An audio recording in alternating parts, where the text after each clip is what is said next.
Hola Daniel, ¿cómo estás? ¿Me escuchás? Buenas tardes, bien, ¿cómo estás? Muy bien, Muy gracias. bien, lo logramos. Al fin, sí, sí.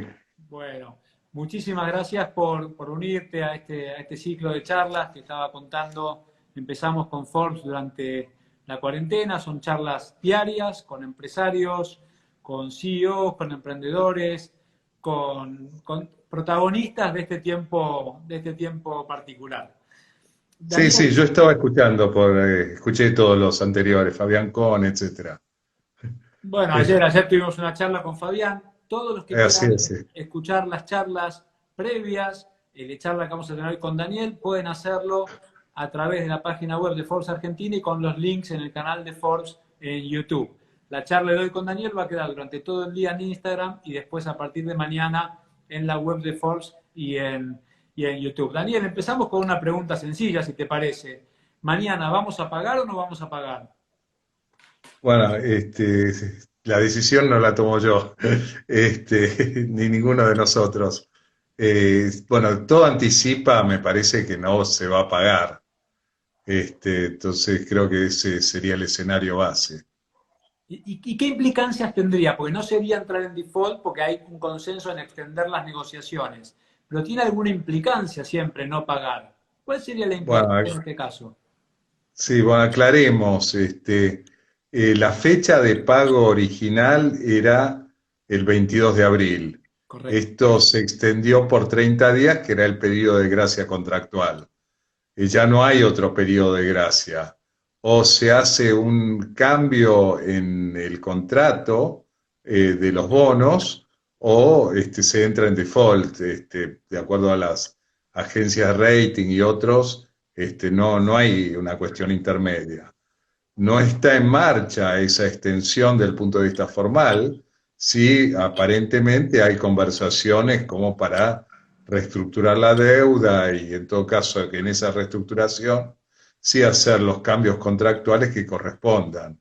Pero ya el día 23 de mayo, bueno, es sábado, el 25 es feriado acá y en Estados Unidos, pero no me sorprendería que rápidamente las agencias de calificación de crédito digan que se ha incumplido y se entró en default en esa parte. O sea que bien podría ser un Ahora, título del martes próximo, Argentina entró en default, técnicamente. Podemos llegar a leer sí, esos bueno, titulares. exactamente. Lo que se ve también es que el mismo gobierno y varios acreedores están dejando trascender que están conversando y por lo tanto no sería una situación que se espera desencadene otro tipo de conductas más complicadas. Daniel, desde un primer momento había habido conversaciones con vos para que integraras el equipo de negociación, dada tu experiencia. Después esto finalmente no se concretó.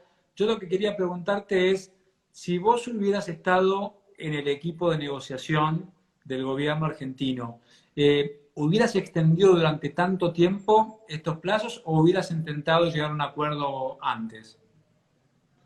Oh, quien esté en el equipo de negociación o incluso a cargo de una negociación no toma las decisiones últimas, sino que esas se corresponden a un espectro de otros decisores que incluyen, por supuesto, también aspectos de la política, y en base a eso se toma una decisión, yo diría, consensuada, colectiva. Hay recomendaciones más fuertes, por supuesto, hay voces también más influyentes, pero sí, se hubiera sido deseable quizás avanzar más rápido, pero hay que ver si era posible.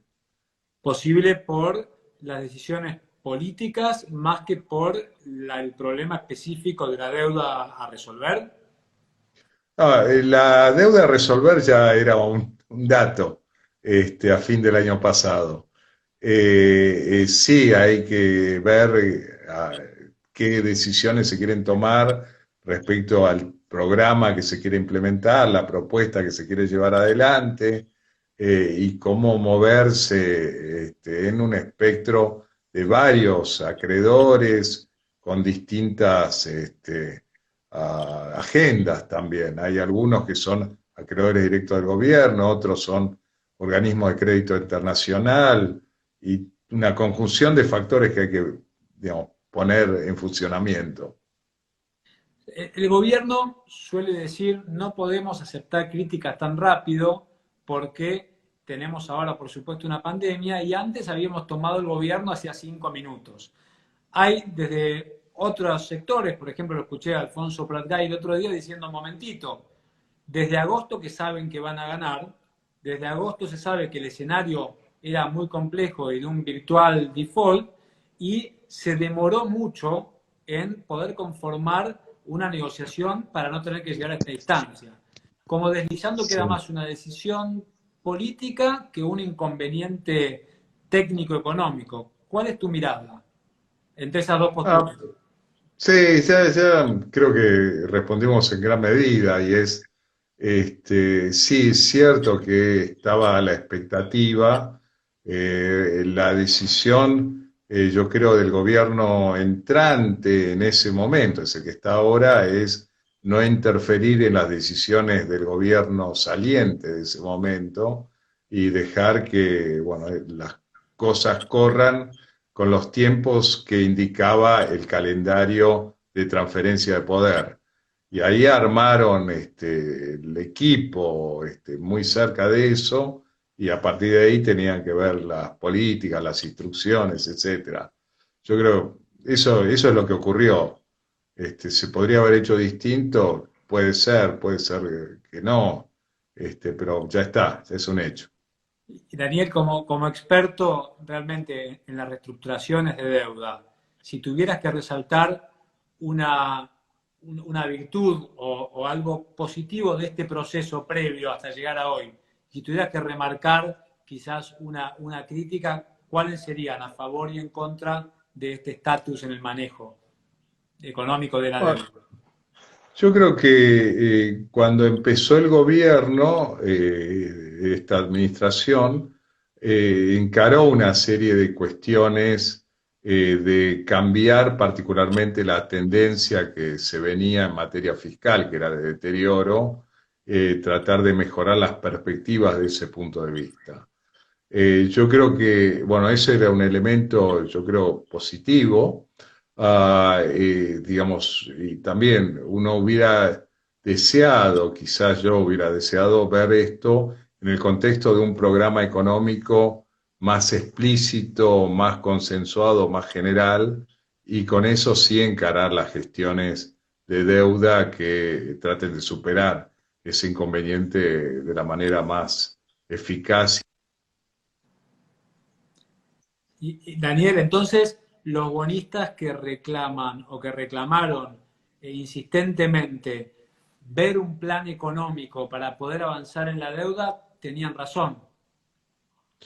Yo creo que en estas cosas no hay absolutos blancos o negros, sino hay cuestiones mucho más de tonalidades y grises.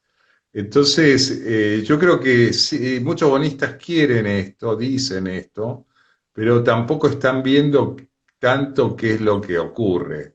Yo decía, hubo un plan o una estrategia que se fue desarrollando, quizás no se explicó bien, no se está terminando de explicitar, pero esto incluye alguna acción inicial en materia fiscal, incluyó también tratar de estabilizar la inflación, bajarla a partir de determinado nivel, recuperar alguna credibilidad en el peso argentino y con eso sacar incentivos o razones para salidas de capitales que provocan la vulnerabilidad muy fuerte en Argentina y que llevan a crisis recurrentes. Yo creo que esos elementos están, hay que terminar de ponerlos juntos, si uno no quiere decir, bueno, hay un plan, pero también, como todo, y especialmente en materia económica, requiere continuidad, requiere ir adaptándose a las cosas que van cambiando y seguirlo, ¿no? No es que empieza y se acaba. Claro. Daniel, ahora vamos a ir un poco desde el día de mañana hacia adelante, ¿no? Pero no ¿Mm? quería dejar de preguntarte ¿qué impresión te causó la estrategia del gobierno de buscar apoyo de economistas renombrados a nivel internacional, eh, tanto desde Phelps hasta, bueno, el listado enorme hasta premios Nobel? ¿Y qué impacto genuino tuvo eso en los acreedores? O si fue más bien una cobertura política en términos de otro tipo de estrategia. Yo creo que, bueno, es un aporte, su alcance ha sido limitado, la verdad es porque si uno mide esto desde el punto de vista de la aprobación recibida, las voluntades que adhirieron al canje ha sido muy, muy limitado. Que las razones son varias, pero ya está. Y me parece que sí, ahí hay que ver, muchas veces esto es una cuestión que se firma rápido, hay personas más involucradas ya, porque están en Argentina algunas y conocen más detalles y quieren ver esto en un... o porque tienen títulos que han comprado o porque juegan otros roles también. Entonces, sí, es una opinión de un grupo respetable, pero acá hay otros también, otras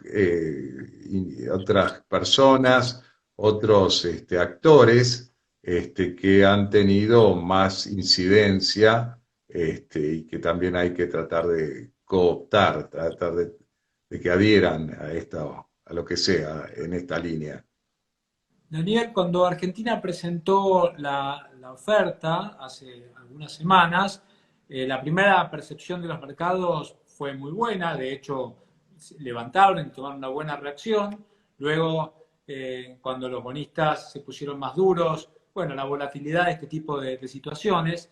Quería preguntarte ahora, ¿cómo evaluás las propuestas que recibió el gobierno y si crees que ahora sí efectivamente estamos cerca de llegar a un acuerdo? ¿Cuál es tu percepción? Mi percepción es que, bueno, cuando el gobierno lanzó esta oferta se vio una voluntad de la política argentina, de dirigentes en esta materia, que encaraba el tema.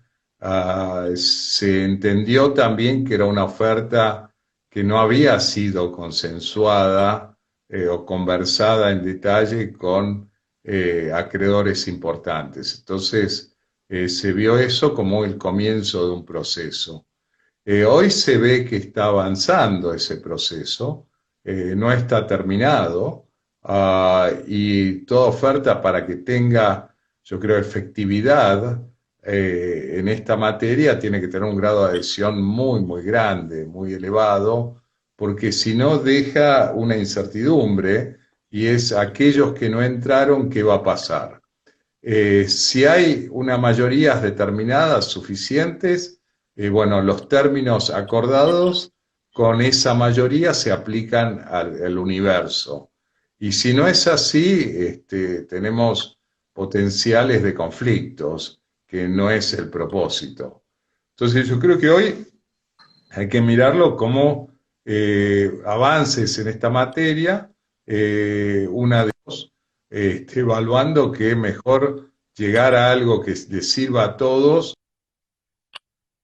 y evitar lo que sería la alternativa que tendría mucho más complicaciones para todo el mundo. ¿Y crees que estamos cerca, digamos, de llegar a un acuerdo? Si vos tuvieras que calcular la diferencia, ¿estamos realmente a un abismo o es una cuestión ya, se ve la voluntad de ambas partes, hay un apoyo del FMI, se entiende que hay realmente una voluntad de llegar a un acuerdo? ¿Lo ves que estamos realmente cerca o crees que falta mucho por recorrer? No, la distancia en algunos aspectos no es muy grande. Uno diría, tiene sentido intentar y es probable que se achique todo eso y se llegue a una conjunción de voluntades, pero es trabajoso, no es algo que se obtiene tan rápidamente, tan fácilmente, porque Ahora aparentemente, por lo que trasciende, se están discutiendo eh, cuestiones de las grandes o los ítems más importantes. Después vienen una serie de detalles en los cuales también hay que ponerse de acuerdo. Y con eso perfeccionar una oferta que se tiene que presentar a todos los acreedores comprendidos, que son acreedores en moneda extranjera con legislación internacional, porque con quienes se está hablando es una fracción de ellos. Entonces hay que hacer la presentación, hay que ya con documentos precisos y después ver de obtener las mayorías e implementarlo. Pero si supone que si está conversado con los más grandes, es mucho más probable que acepten también los minoritarios y que esto tenga la efectividad que se está buscando. Pero por Cuánto eso, tiempo crees que se podría llegar a tomar este proceso en esta instancia? no, esto puede llevar un par de semanas como mucho más tiempo, eh, pero ciertamente no son 24 horas.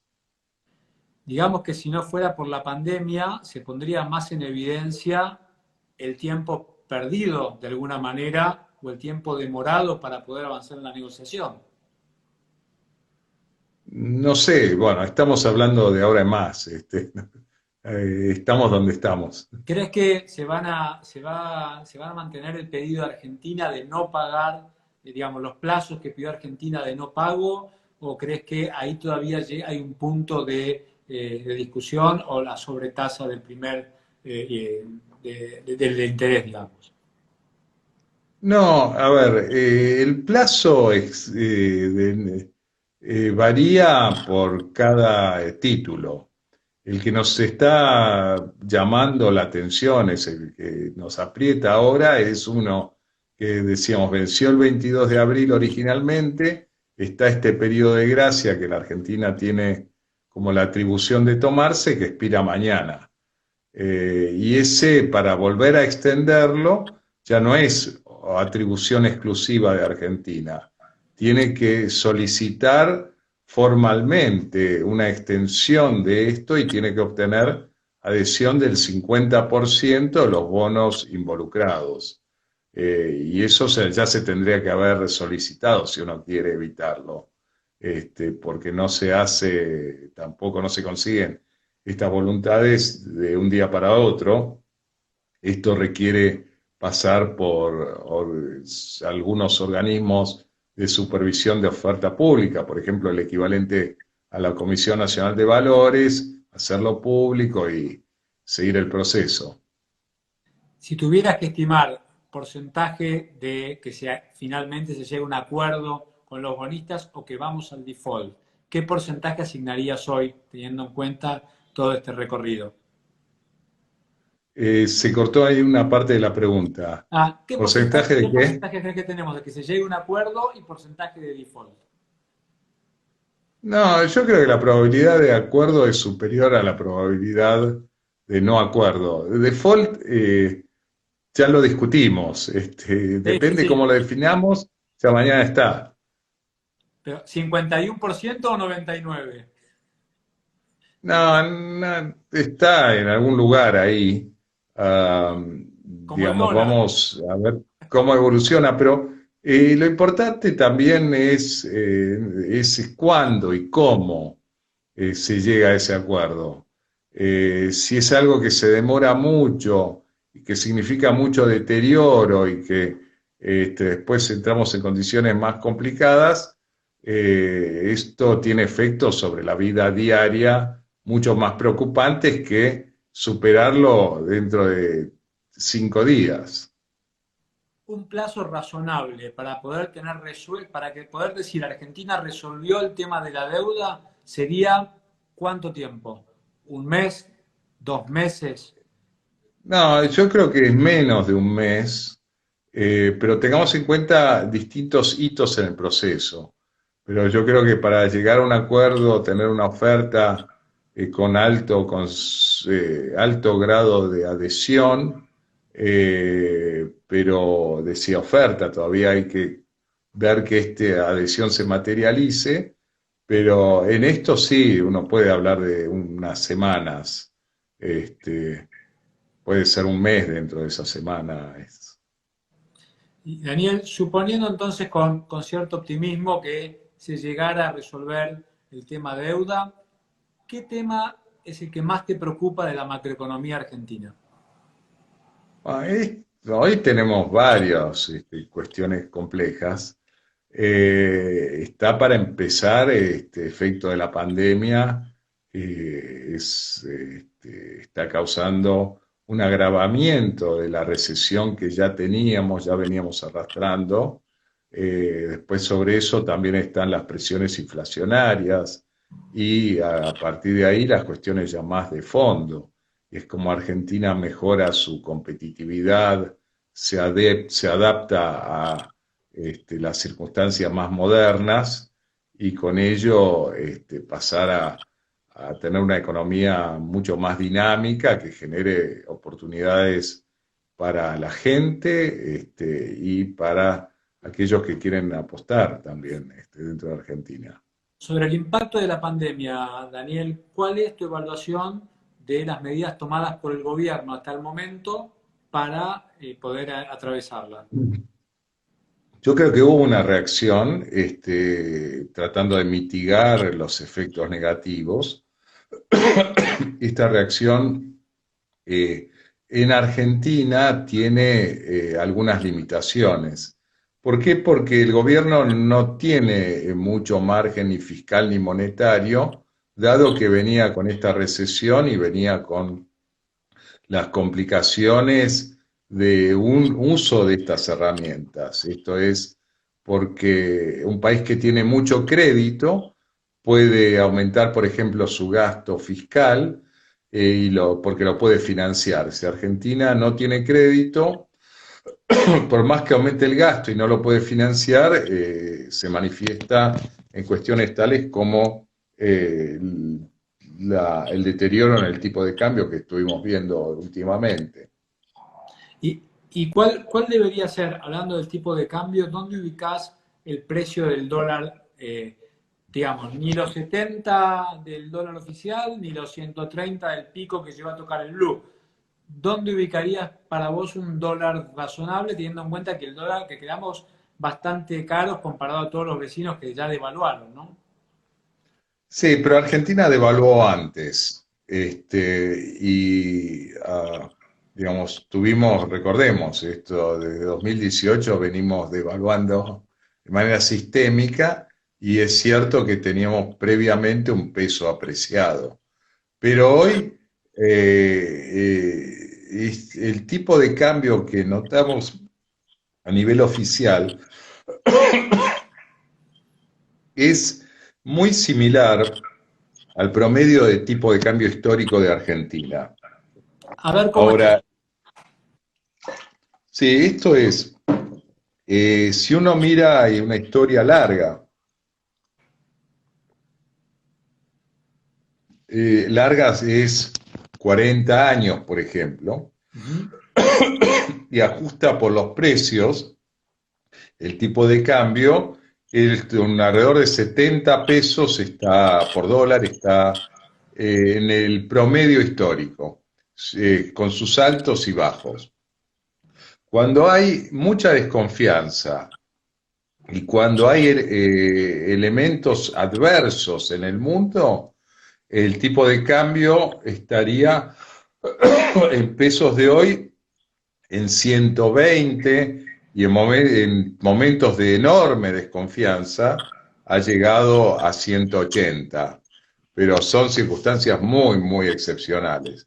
Cuando hay mucho optimismo y cuando a veces el mundo viene todo a favor, el tipo de cambio a precio de hoy podría estar en 40, pero no es eso lo normal. Por eso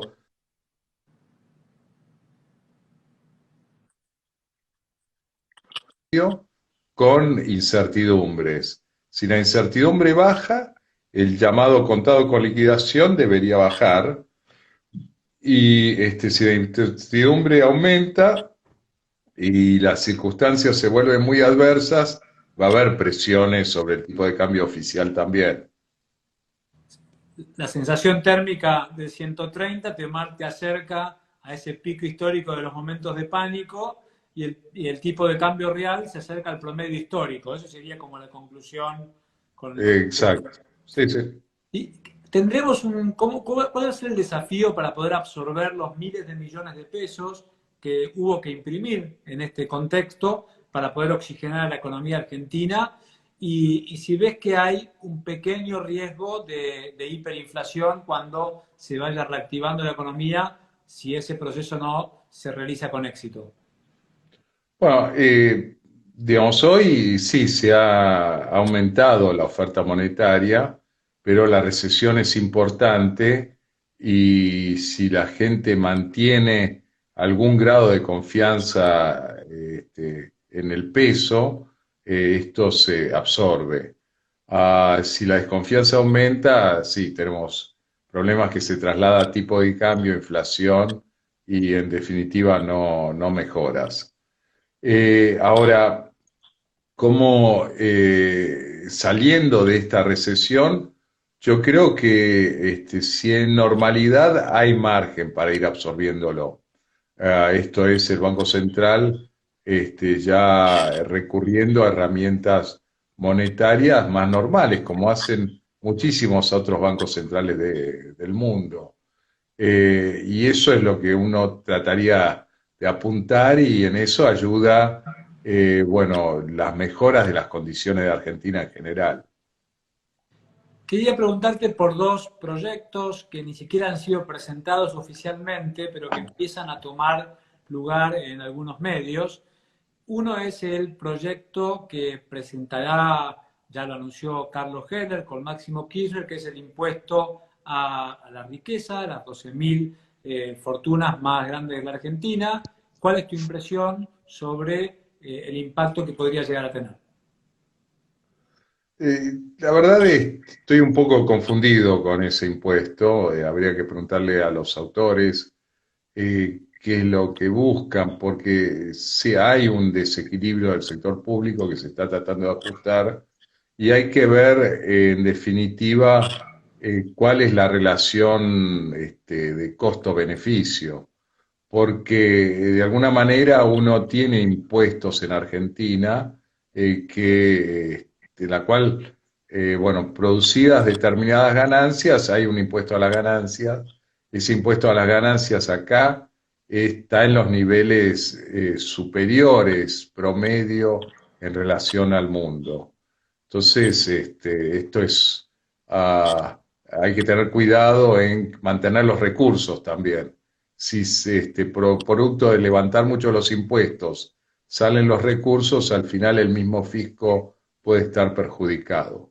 Después hay un tema también de equidad, que es lo que uno busca, y ahí por eso ya hay determinados diseños de impuestos, para empezar el mismo impuesto a las ganancias, con tasas crecientes, impuestos a los bienes personales también con tasas crecientes, y por eso hay que ponerlo en coyuntura, porque los recursos no están todos atados a la tierra y no se mueven y uno le puede extraer.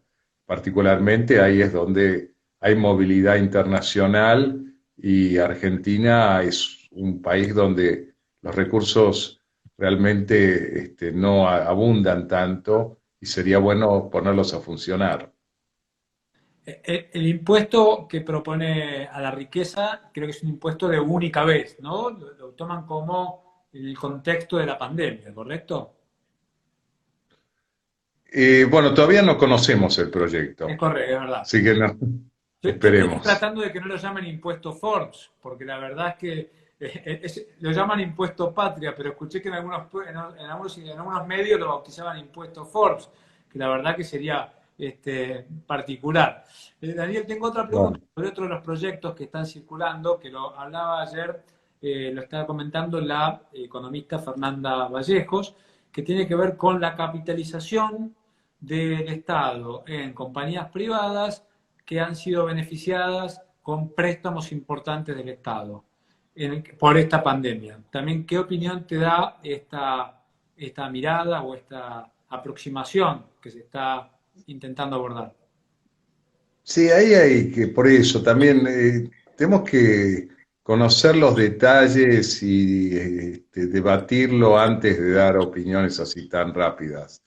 En muchos países hubo asistencia al Estado, en varios, en determinadas circunstancias, se hicieron también a través de aumentos de capital, y después hay que ver cómo se toman las decisiones y cómo el Estado por ahí recupera o no recupera el dinero que ha puesto.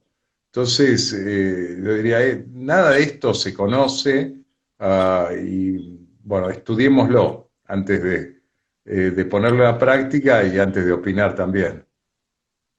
¿Cuánto, en el proyecto que presentó Argentina, Guzmán sugería luego de una caída, si no recuerdo mal, de cerca del 6-7% del producto este año, una recuperación del 3, 2,5, 2,7 el año siguiente, otra recuperación en el 2022 y luego hasta el 2030 una recuperación pareja de 1,7 del producto. Mi pregunta es, si se diera ese escenario, que por supuesto en Argentina todo es impredecible, digamos, ¿no es demasiado poco una recuperación sostenida de 1,7 para poder sacar a tantos millones de personas de la pobreza? Yo creo que, digamos, ahí uno debería aspirar a más. Creo que cuando se presentaron esas proyecciones, se hicieron en un escenario relativamente conservador, teniendo en cuenta la experiencia histórica de los últimos años. Pero la experiencia histórica de los últimos años no ha sido satisfactoria. Y en consecuencia tenemos que ver qué es lo que se puede ir mejorando en el futuro para precisamente tener una tasa de crecimiento superior. Ayer hablaba con Fabián Con, gerente general del Banco Galicia, y él hablaba de la importancia de recuperar la confianza del mundo, que quién podría estar en desacuerdo, y yo le comentaba a Fabián lo difícil que va a ser recuperar la confianza cuando hay tantas oportunidades de inversión en este mundo en crisis por la pandemia que no tienen el costo del riesgo argentino incluido, ¿no? La Sí, pregunta es si a la expectativa de la lluvia de inversiones, por nombrar una frase malograda que no se obtuvo, hasta este contexto particular, no nos va a llevar muchísimo más tiempo la recuperación en este momento. sí, por eso decíamos, en el mundo, digamos, hoy está con problemas, pero también hay oportunidades. Y si después cuando deja de tener estos problemas, uno compite por las oportunidades. Y ahí es cuanto mejor se entiendan las posibilidades, más capacidad uno tiene de atraer inversiones y conseguir que los recursos se movilicen a partir de ese momento. Esto es un mundo competitivo, lo sabemos, todos miramos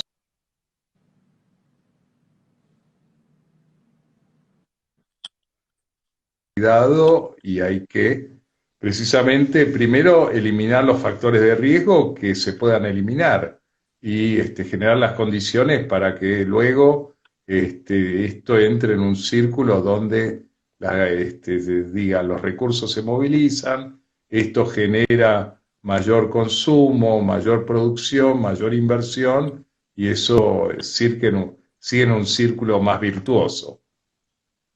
Si tuvieras que ser optimista, ¿cuál sería tu mejor fecha para identificar que comienza este ciclo de reactivación y, por qué no, de esperanza? Yo espero que sea pronto, pero esto no es automático. Algunas cosas uno no las puede controlar. Por ejemplo, esto de la pandemia que apareció. Puede generar algunas cuestiones que disminuyan la vulnerabilidad, sí, pero el hecho se da. Pero después también uno puede trabajar para mejorar y tampoco es instantáneo, es algo que se va verificando a lo largo del tiempo y se va reforzando a lo largo del tiempo. pero no tiene así un comienzo tan claro y menos aún un fin. Es un trabajo continuo. Daniel Marx, economista, experto en deuda. La verdad es que esperamos poder invitarte. Teníamos un Forbes Summit Money previsto para esta época de año que lo hemos pospuesto. Esperamos poder invitarte en algún momento cuando lo reagendemos y no quería dejar de agradecerte por este tiempo con Forza Argentina. Bueno, muchas gracias, sí, sí.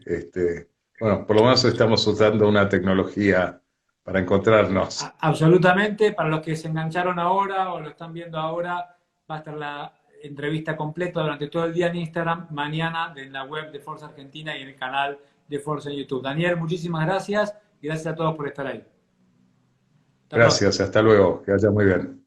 Adiós.